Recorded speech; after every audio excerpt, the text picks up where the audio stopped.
Okay. 15 minutes left, and there's only one topic to cover, which is AC power. 2 examples. What I'm going to do is I'm going to bring up the solution. I'll give you a couple of minutes to go through the solution, and then we'll take it step by step from the top. So let's see, AC power, example 1. Okay. Share.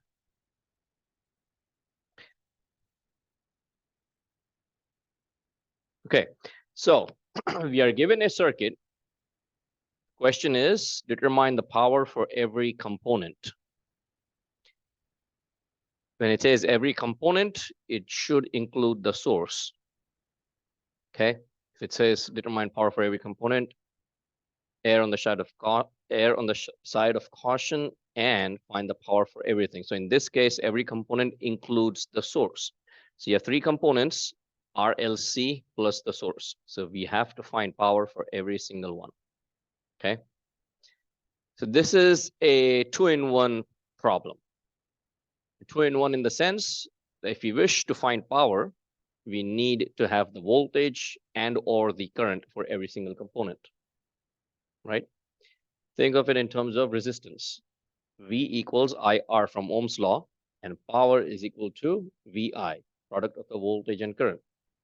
So you have 4 quantities: voltage, current, power, and resistance, right? 4 quantities. And you have multiple equations derived from those 2 equations. The Ohm's law and the power equation also gives you 2 more equations, which is P equals V squared over R, or P equals I squared times R. So when it's an AC source, we follow the exact same techniques. So first up is basically the equivalent impedance diagram. So just take a look at that. Let me make this smaller.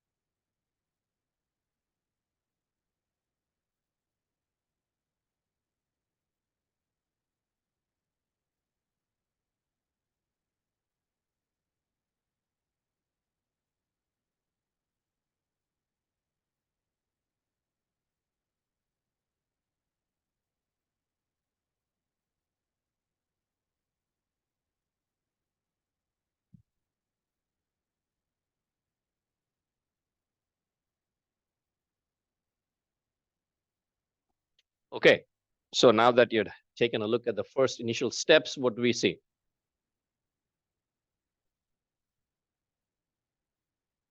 What is the first part of the problem? Z equivalent, absolutely. But even before that, I mean, that's the, of course, overall picture. We want to find ZEQ, but that's on the way to finding the power.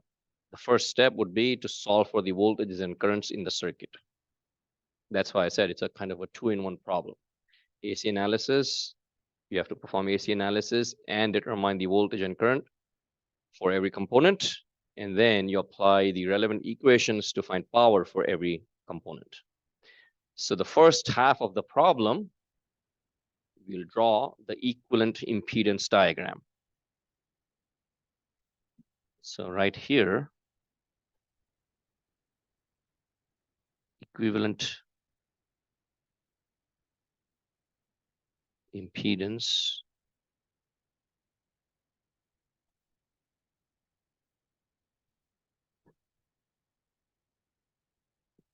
where every component is replaced with its impedance.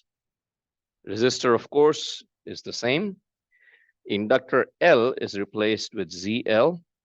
Capacitor is replaced with ZC. Okay. Then nothing else is given in the circuit except this is marked as VC. VC, of course, would stand for voltage across that capacitor. The resistor is also in parallel with the capacitor, meaning the resistor capacitor have the exact same voltage, right? Similar to any resistive circuit. If the components are in parallel, they have the exact same voltage. Doesn't really matter what component it is. Then we assume current I going from minus to plus, because it's a source, it goes from minus to plus, makes its way through the inductor. And then when it gets to this junction, it splits. One goes to the resistor, the other goes to the capacitor. So the total current I coming from the source goes through the inductor.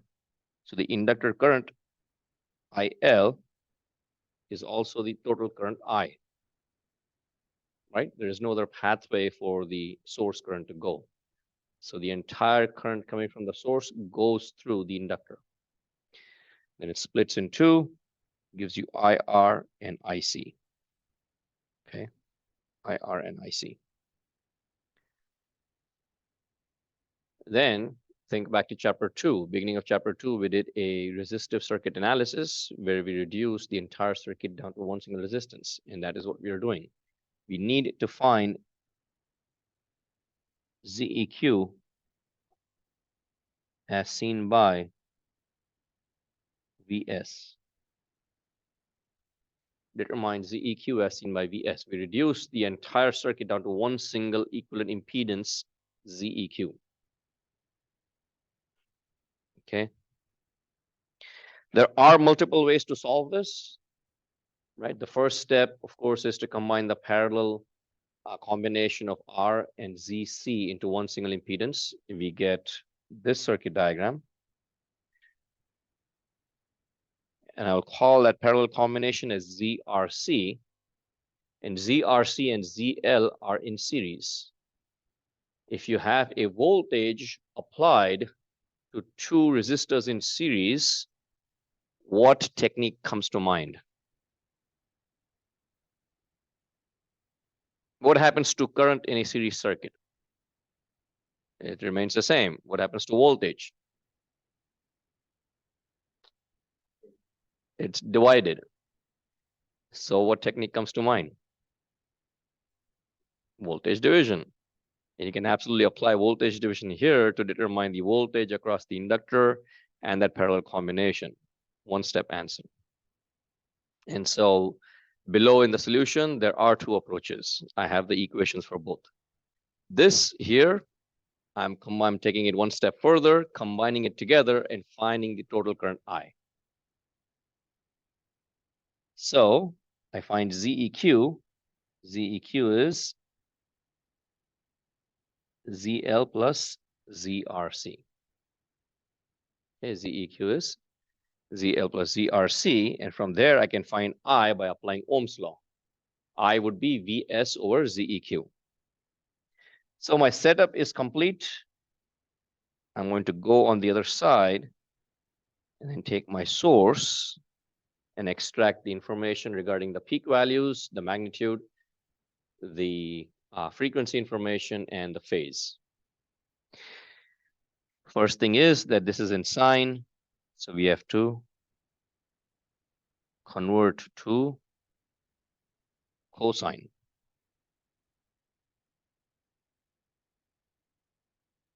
So Vs of t, subtract 90 degrees, and you get 10 cos 1000 t minus 90 degrees. Equate it with the standard expression, and you extract the information for Vm, omega, and theta.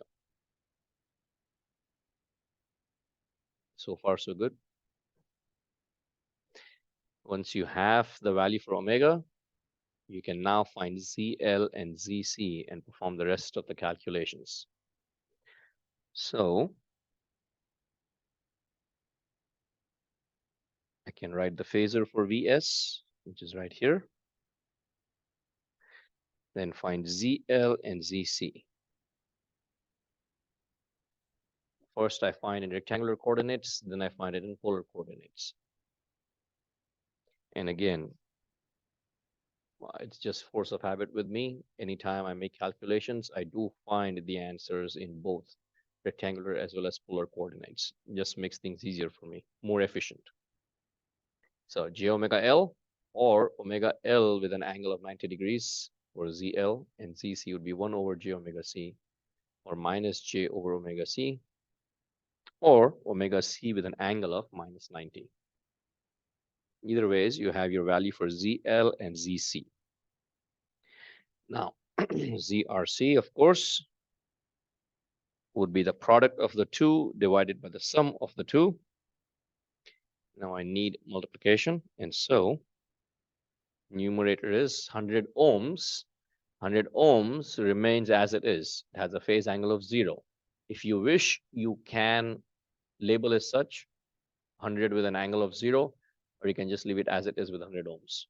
Okay, so this 100, note it down here, R equals to 100 ohms, can be written as 100 with an angle of 0 degrees.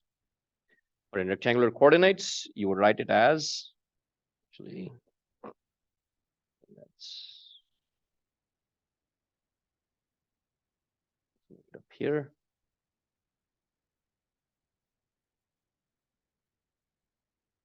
$100 plus J0, right? There's no imaginary component. There's no phase angle. It's lying flat on the x-axis. So 100 into 100 with an angle of minus 90 in the numerator, and in the denominator, it's 100 ohms minus J100 minus ZL. Sorry, minus ZC. And then solve that, and you obtain ZRC.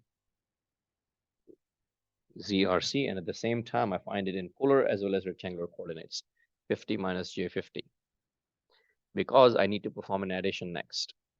ZRC is going to be added with ZL. Then you find ZEQ. ZEQ.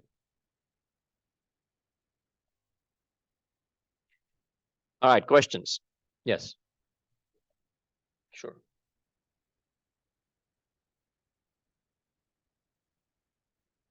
I'm going to make it smaller so everything's visible all at once.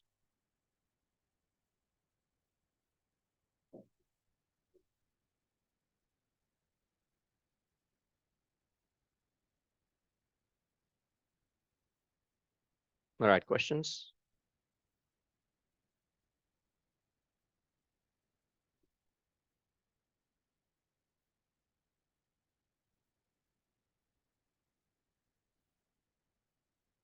Yes.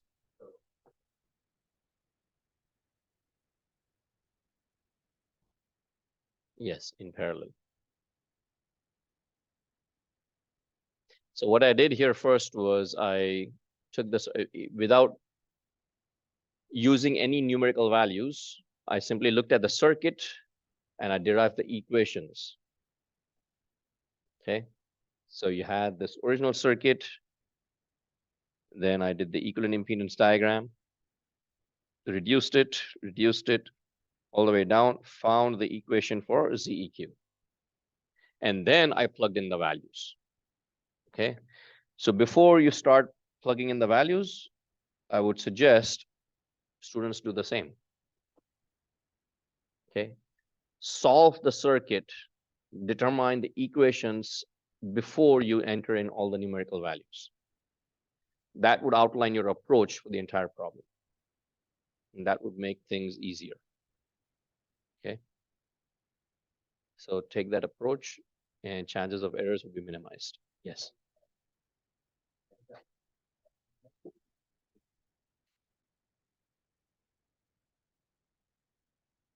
Rectangular coordinates.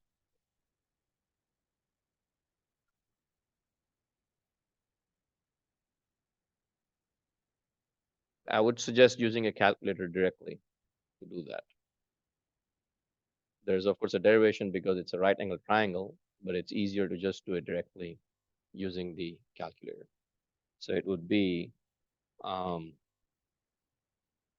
real portion would be magnitude cos theta and the imaginary portion would be magnitude times sine theta.